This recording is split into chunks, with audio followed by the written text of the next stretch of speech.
Hello, everyone. Welcome to another episode of the Golden Goal Fantasy Football Podcast.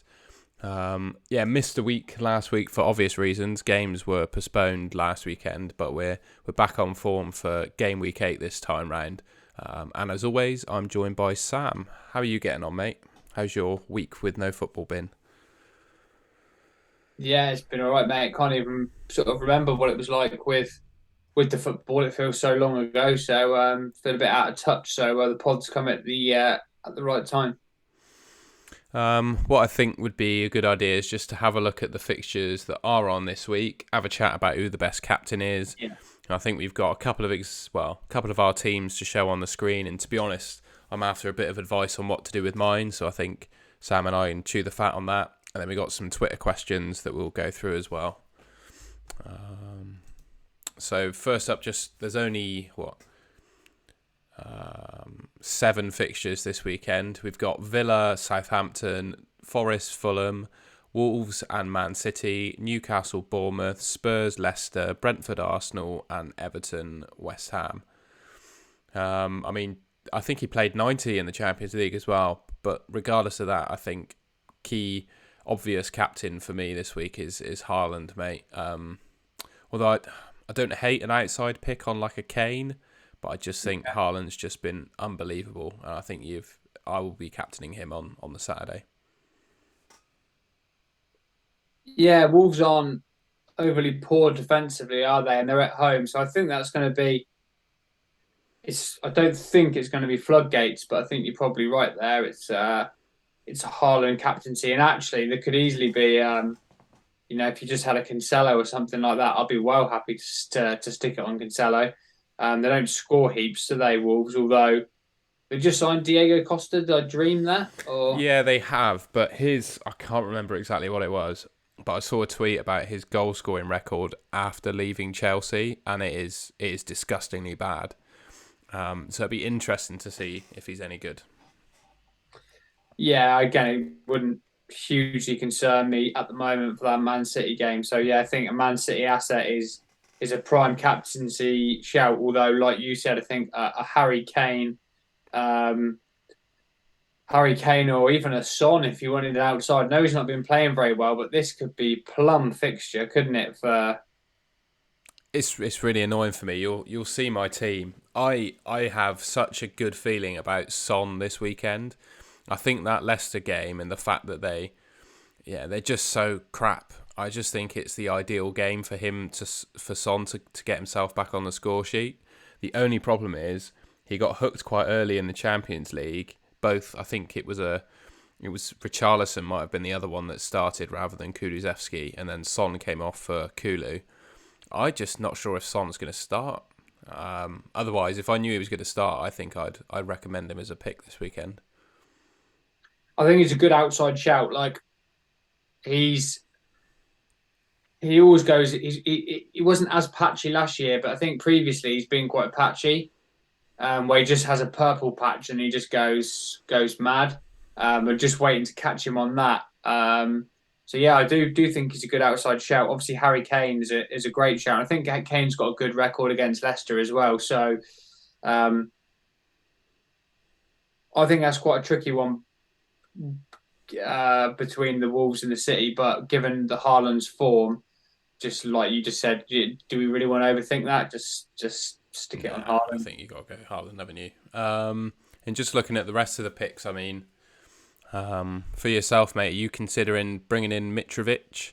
I think given that some fixtures are actually off, I think Mitrovic is a really good shout in FanTeam. Oh, well, any fantasy game, but I've got a Obviously, front three of Kane, Tony, and Haaland, so I just can't justify it. I've got Haaland, Jesus, and Tony, so it's kind of like I could go Jesus. What I could do, and maybe we can discuss later, is I could do a downgrade of Jesus to Mitro and then an upgrade in midfield, which is potentially what I need to do. But I That's won't not a bad shout, yeah. won't bore us with that right now. But that's maybe a potential move for me. And yeah, the only other thing that I'm considering, I've already got Pope, but I just really like the Newcastle defence. And I think Trippier, he's a bit more expensive in FanTeam than FPL. I think he's like 5.6 or something like that. But I still think that's a good price for him, just because of Newcastle defensively at home are really, really solid. They got Bournemouth this weekend. He could come in for a player that's not starting for you. Yeah, I just really like Trippier. Yeah, I think he'll be really you just popular. maybe.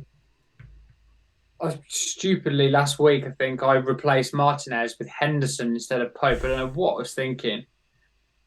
That's the first error of the season. I think he's going to get saved. I think I chose him because he was cheap and saves I bonus. don't think it's too But bad. yeah, but Forest are just like floodgates for goals, aren't they? So I do, in hindsight, wish I'd gone with Pope. And I think it was before the Man City game, something like that. So it's probably a bit put off by that. But I think Newcastle assets in general, like Trippier, Pope, like you've just said, I think really, really feasible and solid options moving forward. I think that's probably about it. The only other thing to mention, it's not really something that's interested me, but I'm seeing a lot of people on Twitter that have hit the wildcard button in FPL. A lot of them are picking Bowen. I'm not sold on Bowen myself. I don't think he showed enough so far. I know he's got Everton on Sunday, but personally, I'm not too sold on him yet. I don't know. How do you feel about Bowen in West Ham assets overall? Quite similar to you at the moment, but again, Jared Bowen's proved much. It's a similar scenario to Son, isn't it? Made a That's a very good quiet point, yeah. start to the Premier League, but at some point that they're probably, or he's probably going to hit a little bit of form. And it always amazes me with FPL and fantasy that people's timings of picks can be really, really good when someone's not in massive form, and then it becomes a bit of a bandwagon for them, and suddenly they just find form, and that wouldn't surprise me with him. So probably at the moment in FanTeam, he's a no for me. But of course, with a player like that, it's a watch. Antonio's been playing quite well for them. I've got a couple of mates who are avid West Ham fans, and after the what was the game they had before Chelsea in the Premier League? I can't remember what it was. Anyway, not maybe it was the midweek one with in the European game that they had. I can't Right. remember. Yeah, Anyway, fine. it No was worries. before he got his goal and whatever else, and they said he was looking by quite a bit their best player at that point. That was only a few games ago, and I think since then he's got a goal or a couple of goals. Can't quite remember, but yeah, he could be another outside option if there's a decent run coming up for West Ham. I think it helps things that well, it's a bit of a side topic, but I think it helps things for Antonio that he's now got some competition as well. That means he's got to play a bit better to stay in the team even. So maybe that's helping him as well. Yeah, yeah. I can't remember what game it was. Maybe it was the Chelsea game.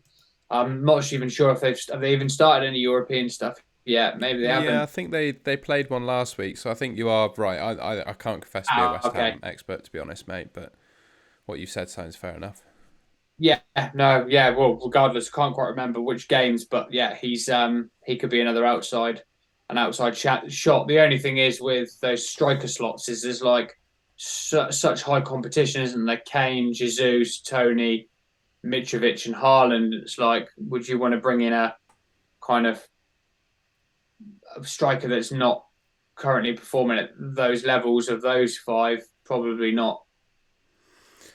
I've just brought a couple of our teams on the screen, mate. I think, well, it hasn't really changed much since, well, obviously hasn't changed at all since last time, but I've just shown my full season team on the screen there, and I don't know quite how, but somehow I'm up in 74th in that game at the moment.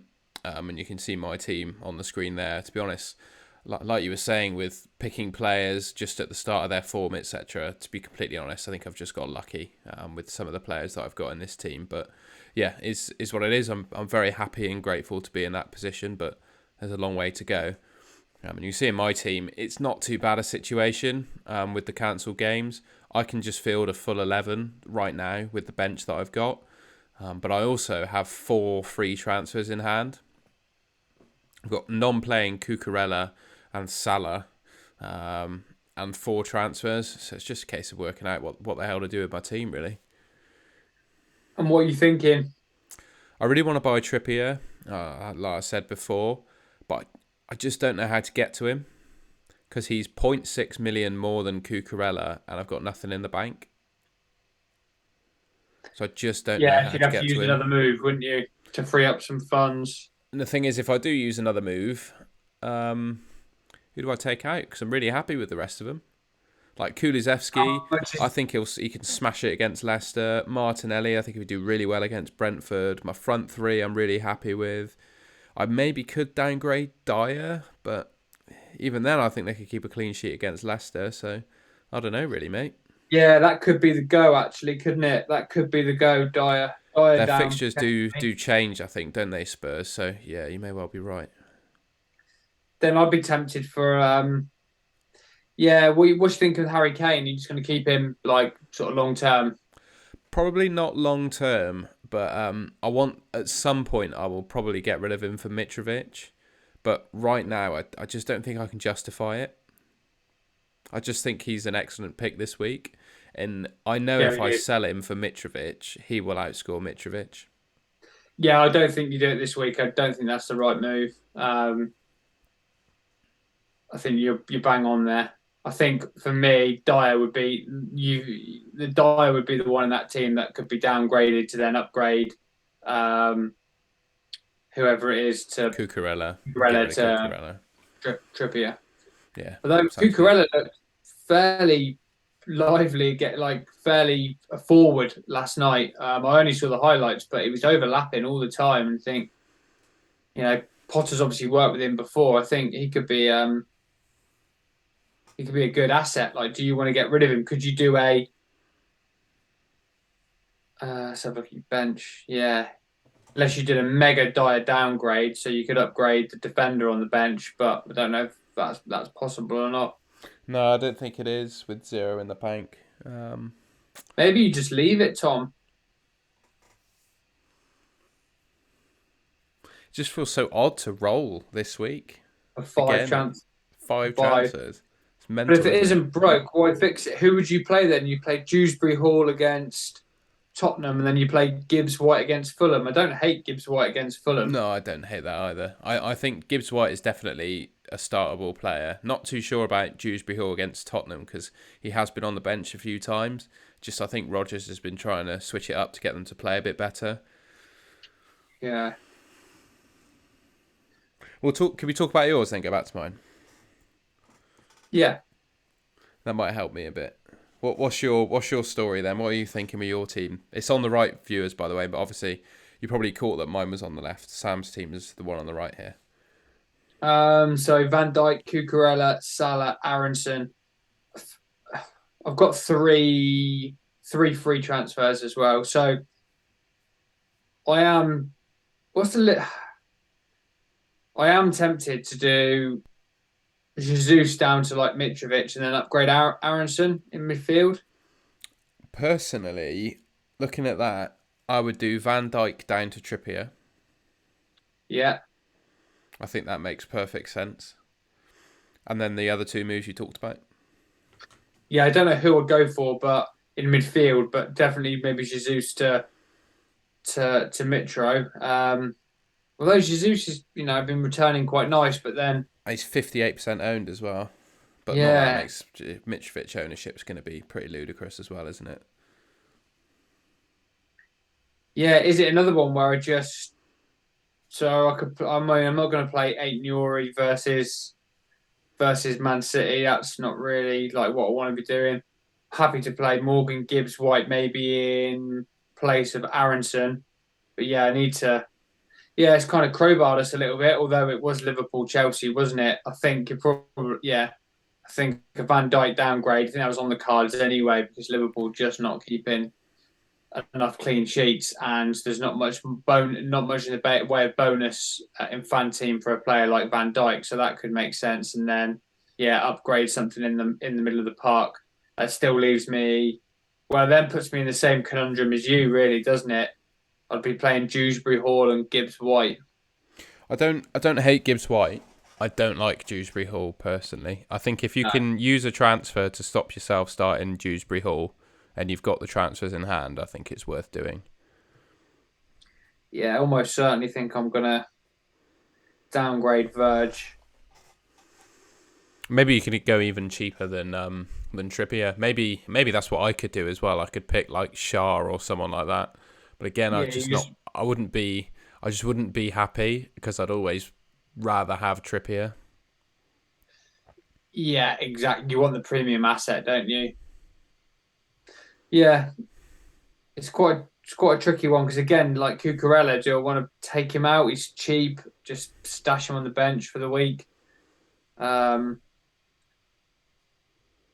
Obviously Aaronson. I think Aaronson's a good bench player. Mm. To be fair, it could actually be a Van Dijk downgrade, a Jesus downgrade, and then Dewsbury Hall up to, and Dewsbury Hall is the upgrade in there. So Aaronson then goes as the bench fodder because he's playing regularly, isn't he?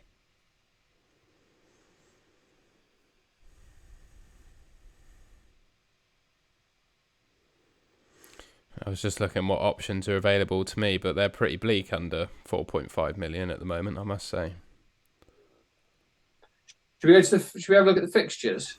Yes, quick look. What were the fixtures to go,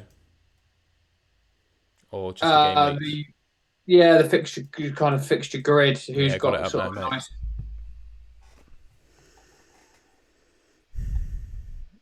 So we were tempted slash not to get rid of Cucurella. So obviously he blanks. I'm not sure he's probably going to play for the Spain national team, in my opinion. I think he's probably their second best left back, if you were to have, as for my opinion.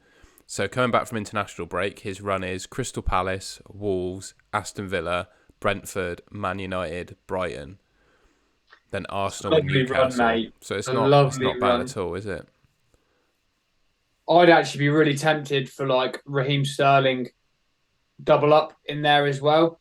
Um, Again, like I looked at a little bit of analysis from Chelsea last night from a guy I talked to you about. Again, he's on Twitter, like Senez, he's called Seniz, I think. Um, he's also on like TikTok and stuff and YouTube. And he did some analysis and just looks like it's going to be like lots of chances and spaces and stuff are going to pop up for Raheem. He score? He scored last night, didn't he? He So did. he's been fairly consistent, hasn't he? I know this doesn't help with this week because they blank, but I do really like that Chelsea run, and I would, I think Sterling at his price is an absolute is a really nice. It's kind of an awkward price because it's a good price. That makes sense. Yeah, Like definitely. It's not you in the put price bracket of other players. He's like unique in that midfield in that price, I think. He's the only one I'd be willing to pick at that price, if that makes Yeah, what sense. is he? He nine something. I think he might be 10. Has he got? Oh, so he's had a rise then because he was definitely nine something at one point. Let's have a look. I might be wrong, to be fair. Yeah, 9.1. Blimey, that is a good Yeah, price. but then you don't have many in that midfield. Usually you have the premiums and then the 7.5s or whatever it is.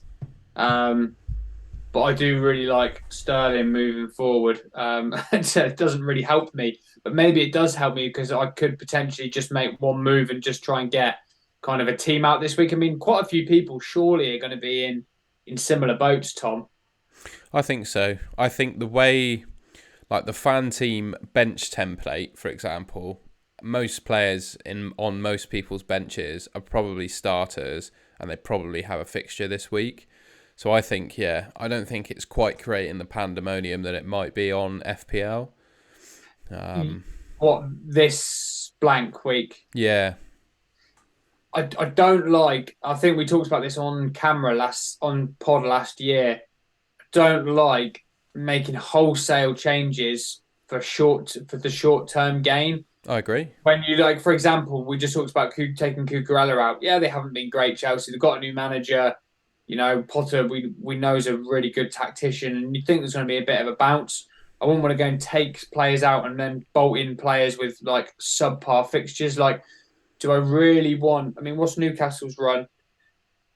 Bournemouth, Fulham, Brentford, United, Everton, Tottenham, Villa, Southampton. I mean, it's all right, but you'd expect, Fulham are going to give him a problem with Mitrovic. Um, Tony's going to give him a problem. Um, United are looking a whole heap better. Obviously, Everton are poor, but that's 4 or 5 games down the line. Then they've got Tottenham, and then probably two nicer fixtures with Villa and Southampton. But as you've said, they've proven already through that tricky start that they've got some, with Trippier, they've got an asset there that's kind of returning through the tough game. So that's potentially a tricky one. The one thing I have noticed looking at these fixtures is I would say that Arsenal have definitely a sellable team because I wouldn't sell Martinelli because I think he's excellent value, but their fixtures, obviously this week they got Brentford, which is a decent game. Then they've got Tottenham, then they got Liverpool, then it's Leeds, and then they blank. Then it's Southampton, Forest, Chelsea, Wolves. So I think that Arsenal run is a bit less than ideal personally. So you were mentioning selling Jesus. I think in the short term, that's probably not an ideal decision, but for the long term, I think he's a player that people will consider selling. So I can see why there was a sort of mutterings around a wild card week 9 because it's a big fixture Hmm. swing, and I think if it wasn't for Van Dijk or Roll this week, I think looking at your side, you're almost into Roll territory because it'll give you a mini wild card next week, and you can attack game week 9 and onwards. I think I'm with the dub with the Salah and the Van Dijk in there and like 4 players out, Aronson and Cucurella. It's kind of like, do I really want those 3 bench fodder? Will I drop back? I could probably do Van Dijk for an easy downgrade or an easy exchange for Trippier. Then it gives me 3 frees then from game week 9. But I'm not adverse at all to that wild card or if people have saved up 4 or 5 moves to attack game week 9 onwards. I mean, we've just identified a couple of things there. And look at Liverpool's fixtures, Tom. Brighton, Arsenal, City, Brighton, Arsenal. I mean, it would have been Chelsea, Brighton, Arsenal, Man City, West Ham. Maybe it's not as bad now with Brighton losing Potter, Adam Lallana going in charge, but Arsenal and City coming up with Liverpool's sort of defensive kind of frailties. I'll be, that's really sort of tempting me to take Van Dijk out. Although I don't know what did you think of midweek? I thought they looked a whole heap better with I, Thiago and Jota and Matip back. I didn't watch the game. I must admit I didn't watch the game, but they still conceded, didn't they? Yeah, they did. Yeah, it came from that right hand side again, basically. I think half of the issue is Harvey Elliott is not like a cover-minded right-hand side Yeah, player. it's He's just an not his role, offensive, is it? That's not and the player then he is. And then you've got Trent behind, who's very much a forward-thinking player, and they're definitely getting targeted down there. But they were much better. Thiago coming back in gave more control. It's still, it would. I don't want to lose Salah. We had a little chat off air. I think personally, I'm going to keep Salah. Um, he just looked good against Ajax. He looks like he's chasing back. He looks hungry. Jota coming back in, Thiago coming back in. He looked way more involved. I think things will start to click for Liverpool. As a fan, as you know, I've been very honest at the start of the season about Liverpool and my thoughts, and just getting that thought process. If players are fit and staying fit, then we will turn a bit of a corner. So yeah, I think I'll be keeping Salah, but definitely could be Keith could be happy to downgrade Van Dijk. I would just say, Tom, whilst I'm on Liverpool, I think if anyone's looking for like kind of a good little differential or an outside punt, I think Diego Jota back in again is an exceptional shout. Looks really good in that 9. I think at the moment he's nailed, and his goal record for Liverpool is absolutely incredibly good. So I think if you're wild carding or something like that, little Salah and Jota double up, I wouldn't be adverse to that at all. So who do you think Jota benches when he plays then? Do you just think he's just going to play ahead of Nunes? Yeah, Fair enough. Yeah, but Jota, the great thing about Jota is he can play in off the left as well. So it might just be that, I don't know, Diaz gets a rest, Nunes comes in on up top, and then Diego Jota goes on the left. The only thing with Jota was exactly the same when he was on fire last season, Tom, is that rotation risk, but that's why he's the price Yeah. that he is. But he played really well at 9, and his link up play. He's not known as a link up player, but his link up play was pretty good. So, if I was wild carding, I would be definitely thinking about that. If I could, afford it, I'd be thinking about the double Liverpool midfield for sure. Yeah, I like the thoughts of because I'll have yeah, I might roll, I might use one or two this week, but I do like the thought of like a mini wild card in game week 9 with my excess transfers. You've planted a seed about Raheem Sterling as well in my head. I think I'll be trying Yeah, to get him in my team somehow. And then maybe you could play, because the Liverpool fixtures change around game week 12. Maybe you could play your wild card around game week 12 and bang in triple Liverpool. yeah, exactly. Players are still fit, and like people might be thinking, right, why am I recommending Jota with the fixtures coming up? But Jota loves a goal against Arsenal. I mean, City's, I the think Liverpool, obviously the toughest one there. the one thing about Liverpool is they can score against anyone, and it's the same with Salah as well. Like I think Salah actually shows up in the big games more than he does against the small teams sometimes. Like some of the performances he's put in against Man City in the past have Last been season. ridiculous. So yeah, I'm completely with you. And you're right, from game week 12, mate, that's like It's almost as good as that it gets. that's Liverpool treble up for sure. And I would go and I would have a Liverpool defender in there as well. I mean, you're probably not going to go Robbo because he's been a bit out of form and Simicast has come in and he's injured. You know, depends what sort of player you are, doesn't it? But if you've got the money, a little Trent, Salah, and Jota or something along those lines, that could pay off. Any more chat on those fixtures? Really, it's just interesting to look at, isn't it? But yeah, I think I'm with you on what you said there. I don't mind Leicester's fixtures, Not Leicester, sorry, Tottenham's fixtures. I also don't mind Crystal Palace's fixtures either. No, and that's half my thinking was bringing Wolf Sahara into that midfield slot. That was a little bit of my thinking with some downgrades somewhere. Was Wolf? He's been very, very good this season, hasn't he? Yeah, I think he could score against Chelsea, and then the rest of the games are pretty bloody good. I don't think you can get much better than Leeds, Leicester, Wolves, Everton, Southampton. Like if you were to tell me who were the seven, like almost the seven worst defences in the league, it's the seven teams he's playing there pretty much. Apart from West Ham, I don't think I would class them as a bad defence as such, but still, Yeah, and Wolves. those are really good fixtures. And Wolves are not terrible, but yeah, they're just again being nice and simple. They're good fixtures. Is Wolf going to have one of those seasons where it's just consistent? Like that'll be. We say this every week. But every time I bring him in, He goes he's to just shit, doesn't he? Yeah. he goes to shit for me. So, um, yeah, I do like. Yeah, I really like those Palace fixtures. Um,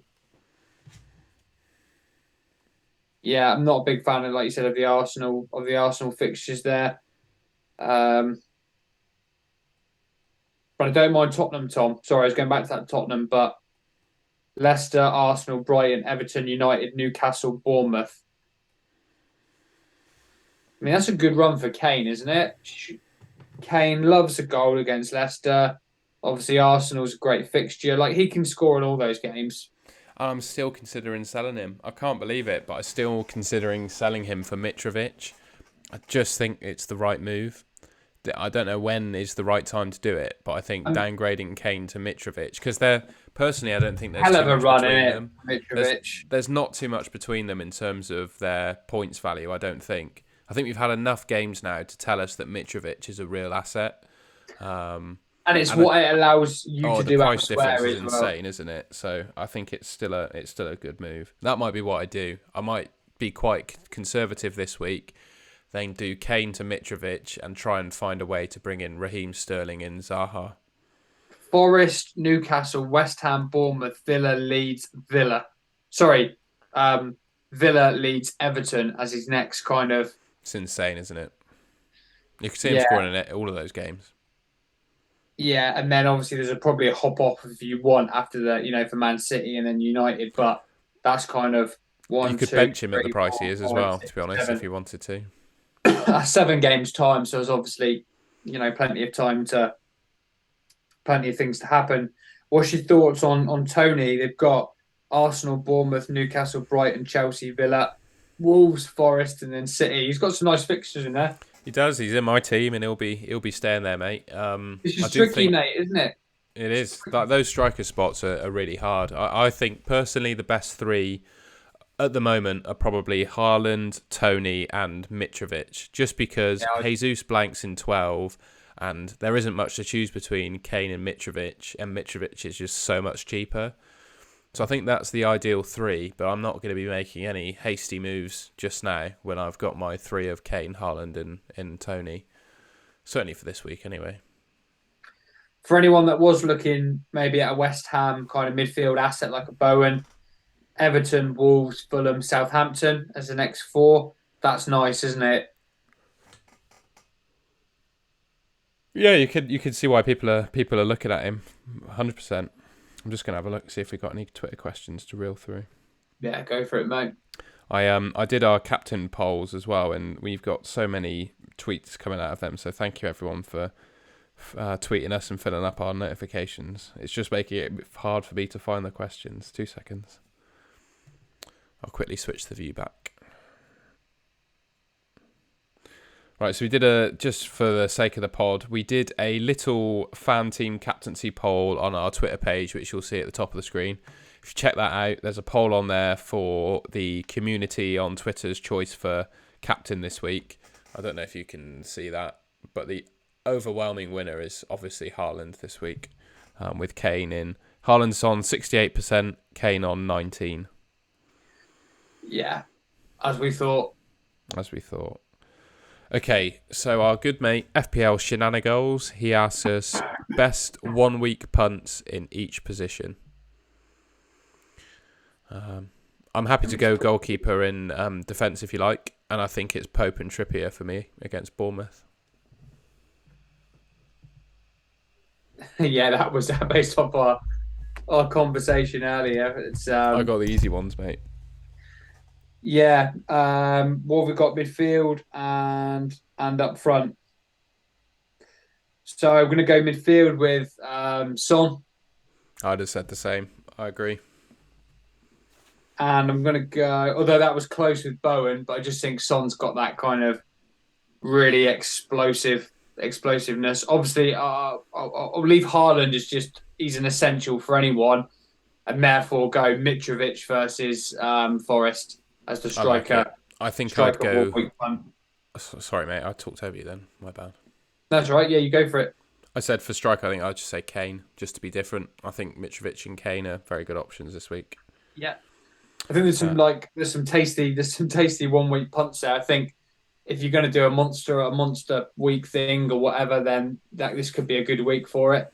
Some really kind of good options there. Another good mate of ours, Luke Notley. So he says he needs so it's exactly what I was looking at, mate. So we can have a scroll through and look together. So he says he needs a 4.6 million defender to replace the new Brighton fullback, Estupinen. I don't know how to pronounce his name. So he's thinking, I think Anthony Robinson from Fulham, who have good fixtures for the next 7, or he could move on to a player like Guehi further down the line. Yeah, we just said, didn't we, that we think they've got Palace have got some quite nice fixtures coming up, haven't they? I think there are two outstanding ones at that price. Well, 3 actually. Well, 4 because there are three Crystal Palace defenders around that price. So you've got Anderson, Guehi, and Mitchell are all around that price. I think you could take your pick between that lot, which one you go for. And I know he didn't play in the Champions League, but I still think Fofana is just excellent value. I don't know if he's dropped to 4.4 in FanTeam. I know he has an FPL, but even if he's 4.5 in FanTeam, I think excellent value. Yeah, it's just I've got him in Sky. I'm just hoping that Yeah. Well, yeah, it will be if he's a regular starter, he's going to be fantastic value, isn't he? Do you think? What's your thinking there with him? Do you think he's out of favor, or what do you think? Fofana, I don't know. I think it's a wait and see. I think he I could heard he quite easily. was heard he was superb in his debut and stuff. So I think who did Potter play at centre back? It was, I think, did he go Thiago Silver and Silva, Aspie? yeah. So his two like most trustworthy, like experienced players for his first game as manager. So I think that was just like a first game new club team. Did he go 4-4-2? No, sorry. Did he? Sorry, he went four at the back, and then he went with I Aubameyang, and then two Yeah, wide. Right? I think Yeah, he turned that into quite an interesting formation when they were going forwards or something. But Sky yeah. Sports had it as a 4-2-3-1 on the app that I was looking at. 4-2. Yeah, with Kai Havertz playing the nine. Yeah, I think it Or was I can't remember now. He had Aubameyang as the 9, Havertz as the 10, Mount that's on the it. Yeah, right, that's and it. Sterling on the left. Something like that. And then Jorginho and Kovacic is the two holding. That's it. That's what he had. Sorry, yeah, he had Havertz just behind Aubameyang, which is where I think Havertz is going to be his most dangerous. Sorry, I didn't mean him to say Sure. it at the nine. I meant at the 10. Um, yeah, be interesting watch and wait with that because I feel like he could. I never feel like Chelsea score many goals, and just will they be a little bit more fluid now with potentially with Potter coming in? We'll see. And then a final question from Andy161, Andy L61 Football. I'm not actually sure of the answer to this question, mate. So he's asked, what is happening with the half-season game? He says that he presumes it will still run and the missing fixtures will just score 0 and will still end pre-World Cup. My assumption, and I think I've read that that is the case. Yeah, FanTeam have definitely tweeted this because I've seen that they completely clear the air on what they're going to do with their games. So just check their Twitter page. I'll reply to your tweet just in case you don't watch the pod. Actually, I'll do that now. But or tweet FanTeam because one thing I have found, unlike Sky, FanTeam are really responsive on Twitter. So if you've got a question, just DM them or tweet them. good answer, mate. That solves that one. I'm just going to let them know FanTeam would have tweeted this, mate. That does us for the questions. Yeah, that's cool. Anything else you wanted to raise at all? I think No, I think we've nailed it. covers us nicely. Hopefully people have found that useful. To be honest, I still don't feel any more clued up as to what to do with my team. But even then, I think if I've had weeks to research this, I'd still be unsure as to what to do. Yeah, I think you would. I think this is you're gonna have a little think over the next few days and just kind of Just do something, I think. Just yeah pick mull over something. what we mull over what we chatted about, and I think it will come to you before the deadline. All right, mate. We'll leave it there then. As always, if you enjoyed what you saw, give us a like on the video, subscribe to our channel, and we will be back probably in a fortnight's time after the international break, or, well, before the next Premier League games after the international break. See you later.